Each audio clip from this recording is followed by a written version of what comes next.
us about the Green Party. Tim, we are recording both on Witchwood TV and eventually up to YouTube. So you are live, so please do not swear.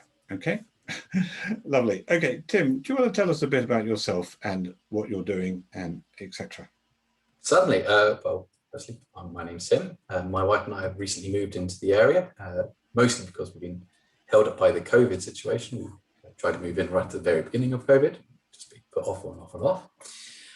I work for the University of Oxford and do a little bit of other work here and there. I've done many jobs in my lifetime, barman for many years. And now I'm standing for the Green Party in Milton under Witchwood, West Oxfordshire Division. And my co-conspirator, as Alan called her earlier, is Frances Mortimer. She's standing for Charbury and Witchwood Division for the Oxfordshire County Council. Okay, lovely. So how has the last year been for you? It's been stressful. I mean, I don't have any kids to look after, so I've had the fortunate position where I don't have to teach anybody from the home. Yeah. But as I said, my wife and I have been trying to buy a house, and we finally managed it in September. But we were waiting for a year beforehand, since the August beforehand, just to try and get the paperwork through, and everything just ground the slow halt of bureaucracy during COVID, which I'm sure many people around the area faced. Yes. Was that the planners, or was it the solicitors, or was it the mortgage companies? Oh, solicitors, planners, various different governmental departments, all trying to liaise with one another whilst they're all working from home and not actually sitting at any desks. Right. Okay. So it sounds like a rough time. So well done for getting here. We love the village, and you're very welcome to be here. So, okay.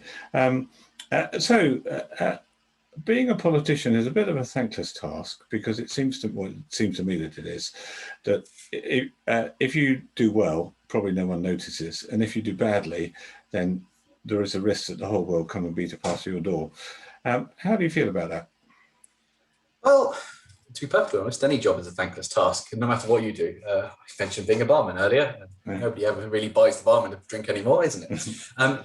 But no, I don't think people go in for it for being a wonderful task. I think people go in for it because they truly and honestly believe in, firstly, what the sausage they're selling is, and secondly, how they make their people, the people in their ward, district, area, lives better. And the way I'm doing it is by standing as a Green Party candidate. I know there's a big Green following in the area, and they need to have their voice heard.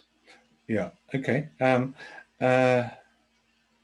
Right, I'm just looking to see if I can see us in Witchwood TV, but at the moment I'm getting no comments. So, but that's probably a good sign. Someone will probably okay.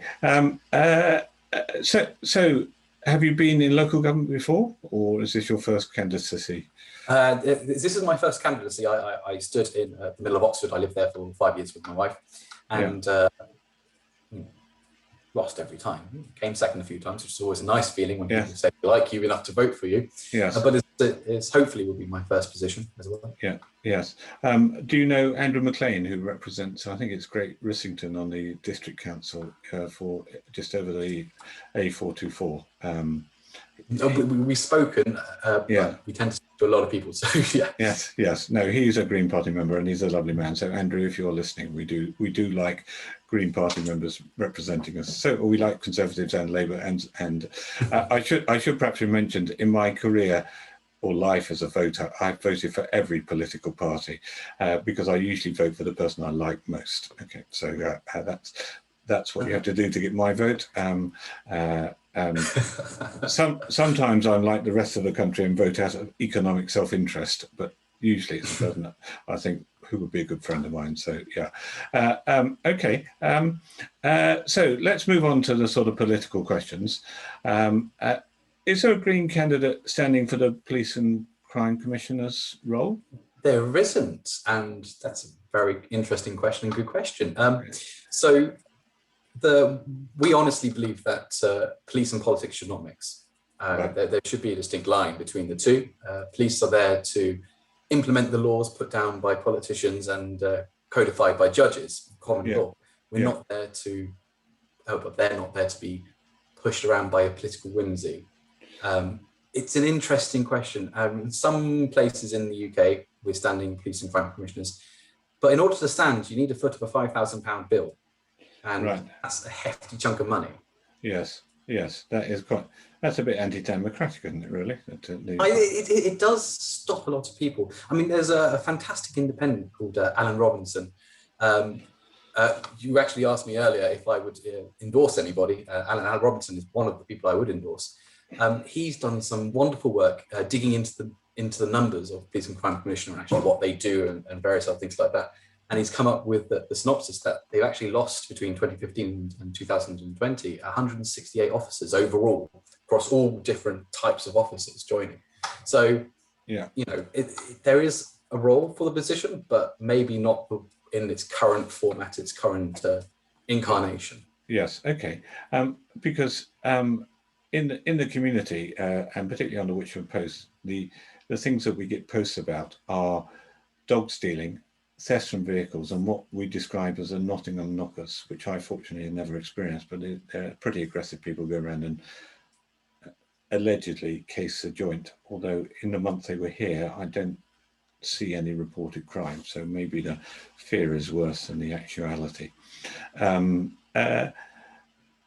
it appears to us that the police largely ignore that issue. That may be wrong, but if you phone them up and say, my van's just been broken into, they say, well, okay, or something like that. Okay, so what would the Green Party recommend that Alan Robinson or anyone does about that? Because this is our village and we don't like our vans being broken into. A big thing is to actually get some more bobbies on the beat, as it were. It's really interesting. I was listening to it's Matthew speak in your previous Witchwood TV station. He's been the deputy police and crime commissioner for a little while now. Yeah. And so it falls under his remit to make sure that policing levels stay high and these stations keep open. But we just had the Whitney police station front desk is closing. It's just come out in the Whitney Gazette. And it's all these sorts of things that, okay, yes, they may seem like very small and annoying things to the greater policing community, but the Nottingham knockers can be quite a vicious and scary thing when faced with them on the doorstep. Yeah.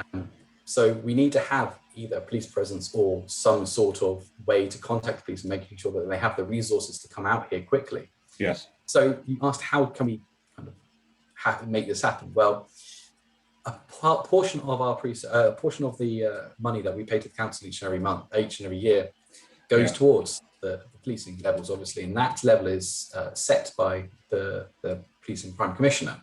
So if they ask for more money, hopefully they'll get a little bit more money from the local government. And it's all about balancing council budgets and various other things like that, which I'm pretty sure we'll talking again later. Yeah. But having lower taxes for better services, which is one of the Conservative lines, just doesn't work when you've been cutting services and cutting taxes for far too long. Yes. We've got to the point where it's inefficient. Yes. Okay. So what would you want done differently in the police and Well, I would like to see, firstly, I would like to see a little bit more money being put on top of my council tax each and every month. I don't mind £5 here or there. Oh, that's very interesting, because I asked one of the other candidates, would they increase council tax? It's a simple yes or no question. And you basically said yes. So council tax is there to support our facilities, which everybody uses, and the people that can't pay council tax, the most vulnerable in our society, don't pay council tax through a very well-known for a very robust mechanism. So if you say we want to increase council tax by, I don't know, something crazy like 5%, which overall is not very much, you would have to have a referendum. Obviously, you can only go up to 3%, and at 3%, you have to have a referendum in order to increase council tax. Yeah. But there isn't anything wrong with that if you get the security, for instance, through more police being on the streets. But that's a very good point, because I would imagine that most people would pay extra money if they knew that the bobby was going to come round when their van was broken into. The flip side of that is, back in 2015, I think it was, the county council voted to take away 34 out of 40 child early start centres in Oxfordshire, which would have been saved if they just added 25 pence onto the council tax for each person per week who paid council tax. That's the sort of trade-off you do, and it's, as an accountant, I really hate inefficiency. Yes. Whereas you get this huge hugely beneficial service, which brings in more money to the council through not having to pay for other subsidiary services. Yeah. And just cutting out just to help the baseline doesn't work. And it's the same with policing. Okay. Right. Well, that's pretty clear. I do like that approach. Oh, I'm not supposed to say what I like and I don't like, but yes. Okay. You like all approaches, though. That's I don't. No, I don't. No, some of them I really hate, but still, let's move on. Okay. If you're listening and feel I'm what's the word, biased, I'm sorry. You will get biased. You cannot avoid it in any interview, and Piers Morgan suggests otherwise. That's not true. But we just live with it, and we try and do our best.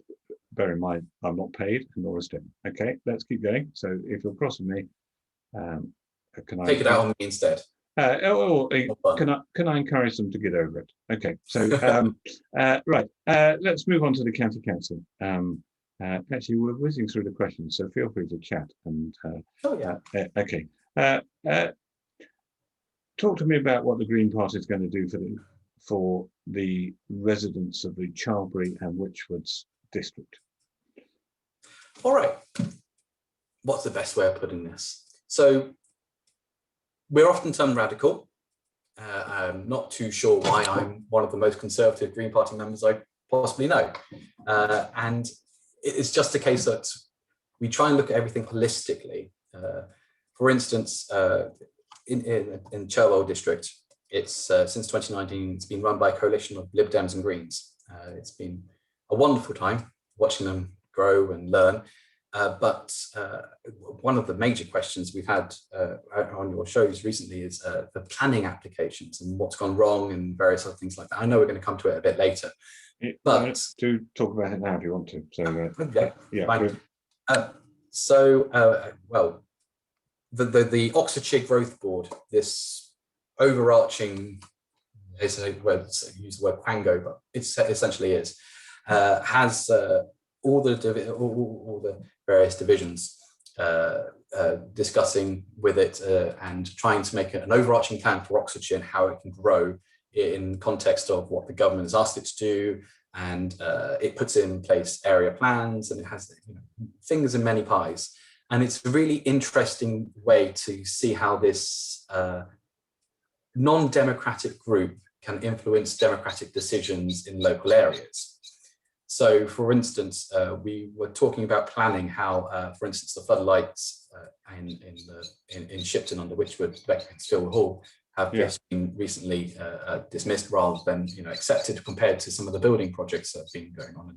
I think it was Jeff who was talking about the actual processes where the building came under the regs before the regs were put into place and other things like that. It's interesting. Actually, Tim, I'm getting a bit of squeaking. Is that from you or me? Oh, yes, it is. That's an outside bird. Okay. Complaining with me. Oh, right. Okay. Love it. Well, very sweet. Good green credentials, no doubt. So it's angry at my cat. It's not necessarily that green on that one. So Jeff Haynes went through how the application process is kind of, I want to say, slipped underneath the net. And obviously it's because there was a bit of back and forth between central government and what it essentially is the growth board agreeing to this plan across all the districts. So the one thing that we've done in the Cherwell Board is that we've turned around to the Oxfordshire Growth Board and Oxfordshire County Council and said, we do not agree to this unmitigated disaster of development concreting over everything, putting 1,000 homes here, there and everywhere, just to accept this plan. And so we rejected it, and we told Oxfordshire County Council that this was the issue. And interestingly enough, the Home Secretary got involved, Robert Jenrick, and he took away the powers of the democratically led council to say no and yes to these sort of decisions. Firstly, that's an affront to democracy. A directly elected council has said no. So if we were standing in Oxfordshire County Council, we are standing in Oxfordshire County Council, obviously, if we had that position, we would be fighting this ruling on Oxfordshire County Council, saying, well, it doesn't matter that the Home Secretary has taken away your power. We are not accepting this power that he's devolving. Well, devolving is not the right word, is it? It's evolving into the county council from the district council. Yeah. So Jenrick did this. and the county council, I think it was the Conservative and Labour councillors on the county council, all accepted, in theory, that if they were offered the powers to do the planning applications for the entirety of Cherwell District Council, they would accept that. And that is just not something that is on. We should have never had that go up to county council. And the fact that we didn't have a county councillor on our side meant that Cherwell District Council has been pushed aside. Now, if we managed to take Chadlington, for instance, Charbury and the Witchwoods, we would have a county councillor being able to stand up in county council to say, I'm sorry, no, this is a ridiculous plan. Why you cannot impose this sort of authoritarian view on a democratically elected group of people. So is it the extra houses you object to, or is it the democratic process or lack thereof? Well, firstly, democratic process and lack thereof. I mean, you can't go anywhere unless you have a proper process. It's more about how the houses are situated, where they're placed. You can't just put 10,000 new homes in one area and expect it to be hunky-dory. There's so much more work that has to go into it. And it's not looked at, as I said earlier, holistically. It's not looked as a great big parcel of the area. Oxfordshire has room to grow. Oxford City has room to grow. I mean, they can do that with their own housing, but Oxfordshire has room to grow in a natural growth pattern, not to double its housing stock in the next 20 years. That's just ridiculous. Is that what is on the local plan? I mean, I don't know. Roughly, that is. The local plan also takes into account the Oxford-Cambridge Expressway, all these various different things. Yes. So they expect housing to go up and everything else not to go. We just need to have a stronger voice on the council. Right. So how many extra houses does the Green Party think Oxfordshire would need, and where would you put them? So Oxfordshire is growing, and it will probably continue to grow, not at a huge exponential rate. And there is a natural growth tendency of roughly 2 to 5% in most local areas. Yes. Obviously, quite a few areas are oversaturated, and other areas are less so. Shipton or Witchwood has all these new housing estates growing up around it, as does Milton, I've noticed coming into the area. I think they managed to hit their quota, to be perfectly honest.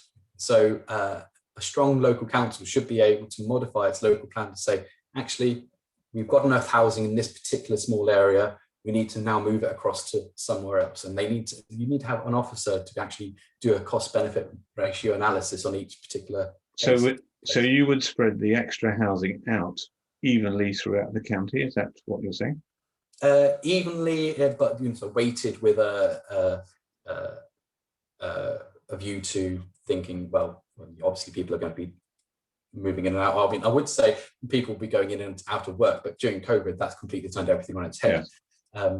We have a train line, for instance, in West Oxfordshire. We've got 2 great roads going in West Oxfordshire. So we have good links everywhere. We just need to make sure that those links can handle everything. You need to have all the other infrastructure behind it. You need to make sure the local schools have enough places, which is a completely different question. Which I think you asked me to think about, actually. Yes, I did. Yes. Okay, so is that different from the Liberal and the Conservative Party? Is it, or do they just don't care and dump 20,000 houses on Ancient? I know. I think "don't care" is not the right term. I'm pretty sure they care when it's in their backyard. But you can't just, as I said, you need to look at it holistically. You can't just assume that everything's going into one place. I believe there's a huge housing development going on at Ancient, for instance. Huge. And that's the sort of thing where it's completely overridden the wishes of the local area. The local area said, yes, we want to grow, but not 10,000 houses. Yes. And that's the sort of thing that, as an elected representative, you're meant to be putting forward and defending the views and your local area, not bowing to an overarching Oxfordshire plan. Okay, so looking at the 3 developments in Milton and Shipton, say, you've got a housing development at St Jude's, one down near the school in Shipton, and then you've got the tennis club lights. Had you been on the planning committee, which way would you have voted on those 3? So the 2 housing areas, they are quite large. They significantly alter the balance of the two villages. Yes. For instance, the one next to the school in Shipton, it used to have a natural break between the school, the rest of the village. Yeah. And it has changed the area, it has changed how that road works between Yes. Milton and Shipton. It's obviously it's not completely finished yet. Yeah. We have yet to see how it goes. And I must admit, I've moved into an area where the housing market is quite expensive. Yeah. How would I feel if I was an 18-year-old in my first, second job thinking I will never be able to afford a house? Yeah. Or even an apartment anywhere near here? Yeah.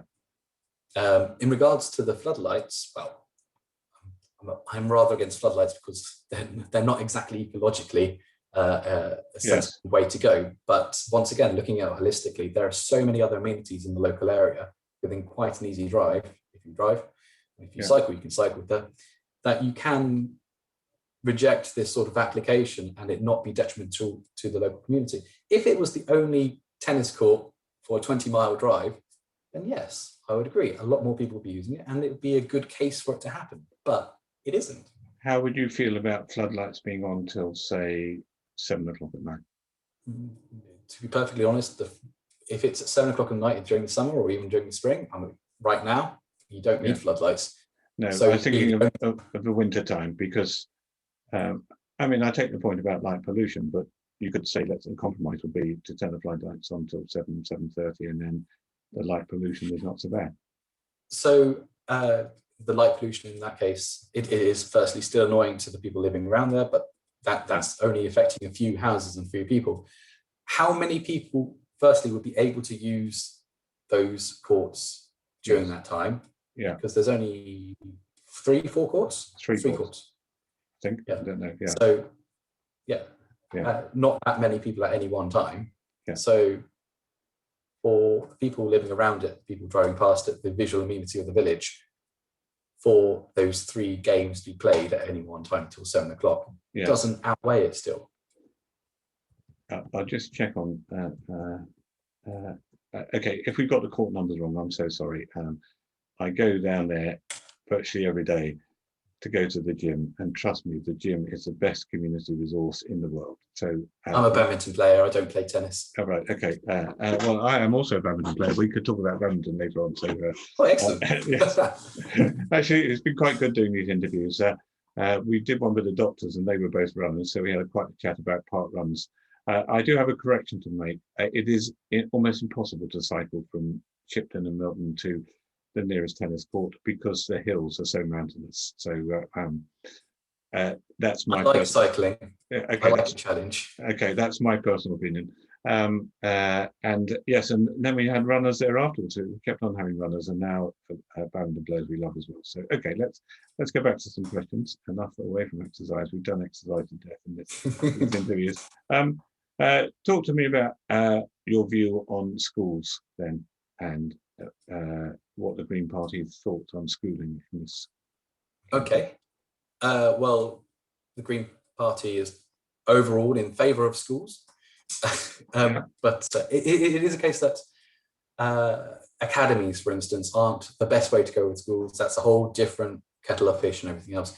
The Oxfordshire County Council is the local area which actually gives the core funding to schools. So your question to me was about how does the council make sure that class sizes stay relatively small so that children can actually have a proper education? Well, the basic answer to that is, once again, council tax, more money, and core funding. You can cut council tax, you can keep council tax low as much as you like, and yes, that is great for going out of your pocket. But at some point, you're constantly robbing Peter to pay Paul, and at some point, there's going to be an issue going on, and you need to make sure you invest in the future. Or you cut out other areas, because central government, for example, I think it's 45 years since I did economics, but I seem to recall it was about I did a combined honours economics, statistics, and table football degree. So and trust me, I was really good at table football. But okay, I think central government gives about 60% of the funding to local government. I may be wrong on that. And locally, one gives the other Yeah. 40%. It's very interesting to note when you say that the national government does all this, and we do have a cabinet member as our MP, and there was quite a lot of talking about, well, it's great that we have a Conservative cabinet member as our MP because we have this direct line in order to talk about it. But is he a cabinet member, or is he just a junior minister? I thought he might be a junior member. I could be very wrong. Yes. But, okay. Robert, we don't want to promote you too early, but we'd love you to be a cabinet member because it will bring more influence to our little villages. So look at us go. Yeah. But it doesn't matter if we don't actually get that influence. So it doesn't matter if, for instance, that we have to listen to all these stories each and every day and thinking, well, we've got a junior cabinet member actually sitting around there and they're not tackling this, or they're not fighting to get Oxfordshire more money. Yes. So I find the statement saying, we've already got a foot in the door, to be rather incongruous because they're not using it. Okay. So we need to start thinking bigger about this. Okay. So how would you, what areas of national government would you like to see cut back to give more to education, police and roads in the county? Well, let's just say I'm not a fan of Trident. Okay, fine. How much does Trident cost in terms of income tax? God. Well, defence gets something between 12 and 15% generally of your income tax bill. Yes. It varies year on year and depending on actually how much they overcharge. And Trident is, a fraction of that, but a fraction of that is still billions of pounds of money. Yes. Overall. And once again, thinking for our future rather than for the right now is what we need to start thinking about. Yeah. And of course, local council doesn't have that ability to make that decision, but they can press buttons and ask. But we as voters can influence our MP, because if we don't like what he's doing, there's an easy answer. You join the political party and you vote him out of office. So okay. Right. Okay. We've somehow got off district council elections. So if you're listening to this, I do apologise. We've talked about planning, we've talked about education, and you've been very clear on your views on those. Parish councils, what are your views on their role? They seem to have very little power. I love parish councils. Right. Oh, I have a love affinity for parish councils. They're fantastic. Yeah. They are the first line of democracy in this country. And of course, not everywhere is parished. But they look after everything from grass verges to dog poo bins, all the small amenities that you take for granted in your life. Yes. But don't really think about. Yes. And it's a thankless task, once again, as you said. Yes. And you were speaking about who prosecutes people that leave dog fouls on the sidewalk earlier. Yes. And that's a really difficult thing to answer. Local council, parish councils, they have their precept in order to pay for the maintenance of these sites where you leave bins. And I'm very much of the opinion that you shouldn't legislate for people to do one thing or the other. You should legislate to give people the option and give them informed choices and give them, the ability to do the right thing. In this case, for instance, dog bins, more of them cleaned out more often. Yes.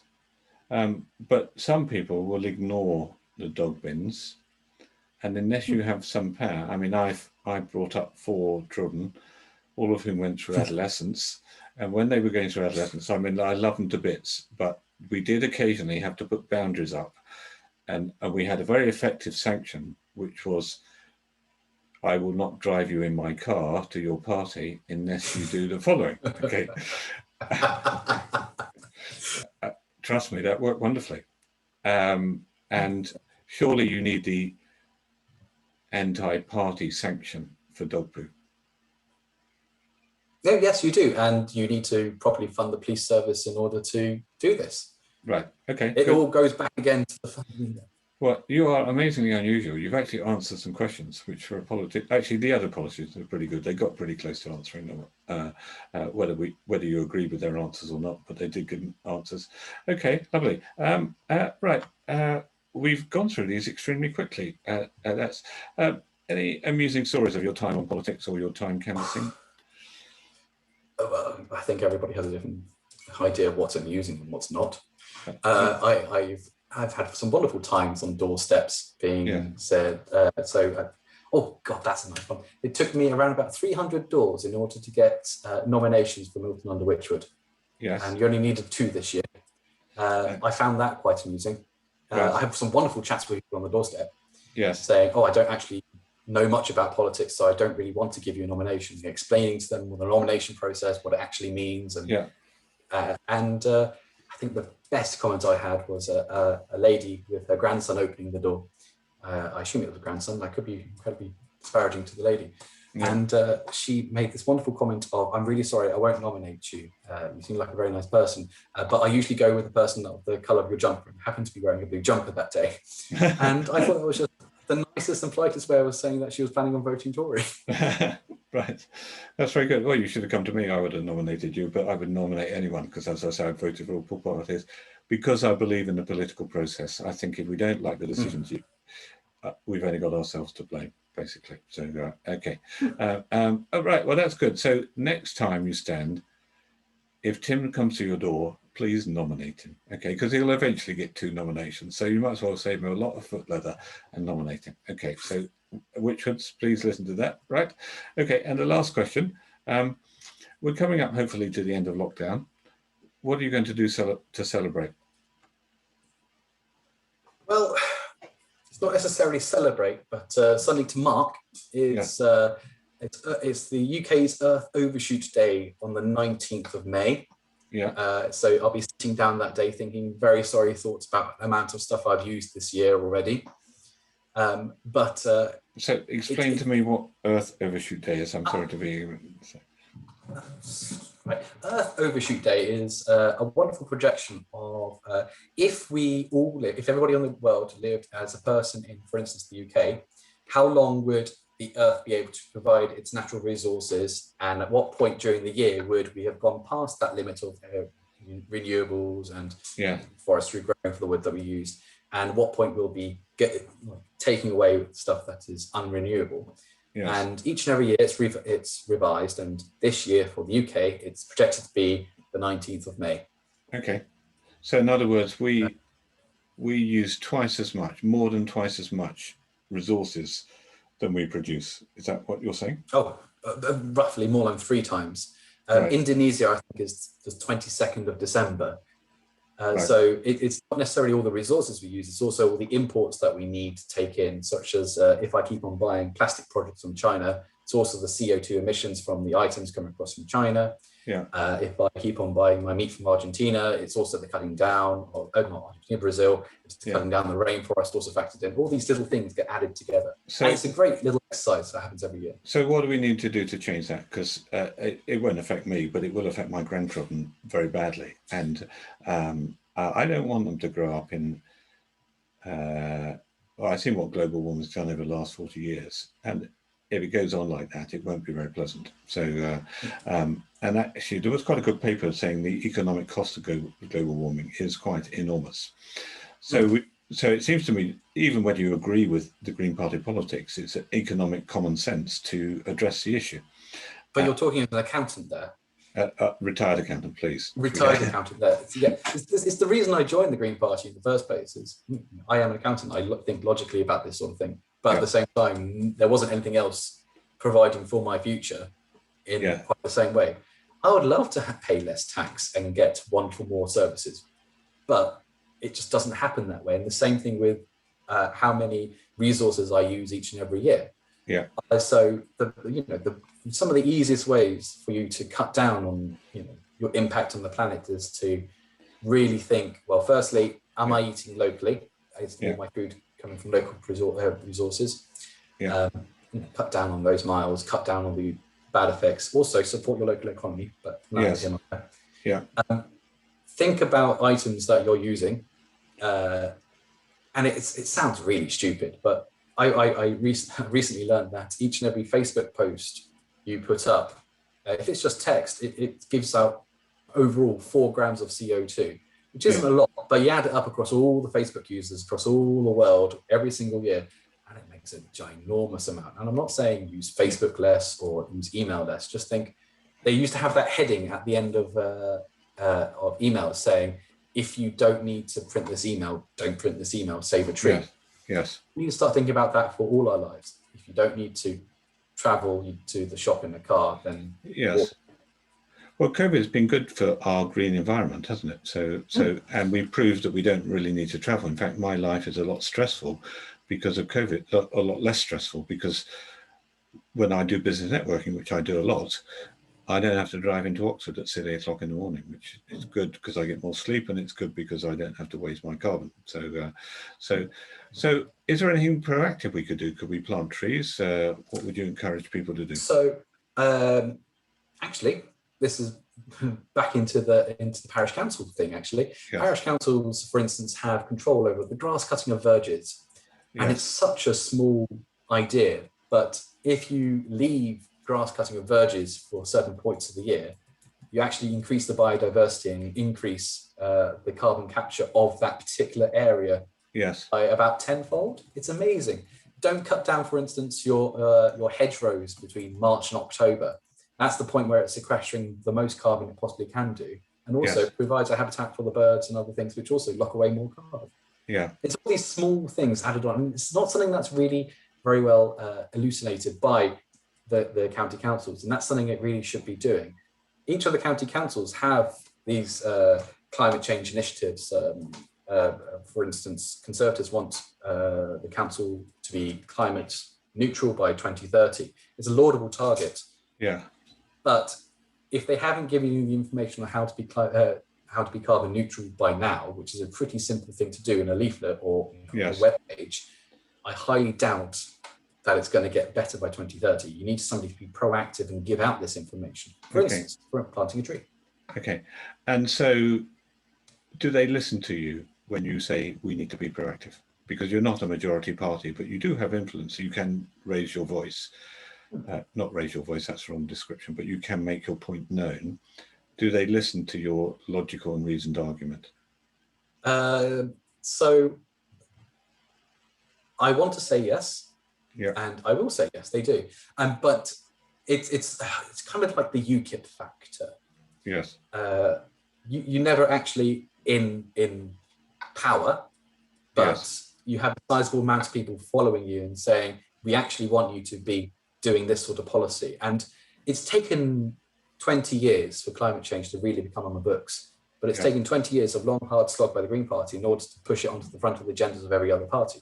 If the Green Party never comes into power, if we never get an MP, if all the other parties are working towards a cleaner, greener society, then we have done our job and we count that as a success. It's not about being in politics to get your stipend. It's about being in politics to make actual change. And if you have to do that by not winning, then that's the way you do it. Yes. Okay. Tim, it's been fascinating listening to you. I mean, we're probably poles apart. I mean, no, we're not really. I trained as an accountant many years ago. I now do business mentoring, but it has been fascinating listening to you. My last question is, when you play badminton, can you do a backhand smash? I used to be able to, but then again, I used to be fitter. And reach behind your head. It's been lockdown has knocked out the badminton of me. I really do miss it. Okay, but I played badminton in Whitney. I've thought about that in a long time. Yes, I played badminton in Whitney, and I love it. So yes. So have you got a badminton club locally? No, as I said, I've just moved into the area. I mean, I used to use the Oxford Uni sports centre and play with my friends informally, but I've never really been good enough for a club, I feel. Or something like that, I've just never had the confidence to do so.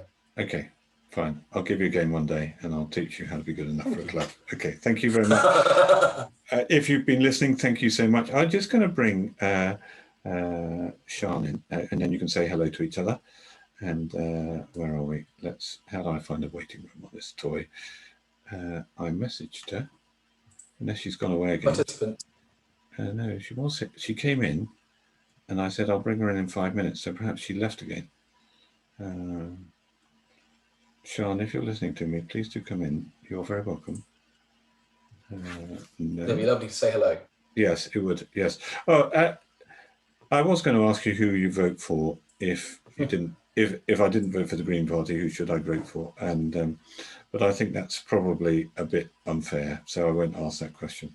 I can give a slight answer. Yeah. I would say look at the other parties and what they stand for, and actually read what they will give you. Make an informed decision, and that's who you should vote for. As long as you think about your decision, you've done your democratic duty. Okay, that's good. Right, Sean, I'm still looking for you. I cannot see the waiting room, so you might need to come back in again. We'll finish the meeting. I think I'll press end on it because that will stop all the recording and Facebook Live, and then I'll call Sean in a moment. So thank you very much. Like that. Is that what we're doing? Yes, that's like that. Okay. Apparently so. Yeah. Okay. Lovely. Thank you. As I said, it's been lovely speaking to you, and goodbye from me, and it's goodbye from Tim. Okay. There we go. Yeah.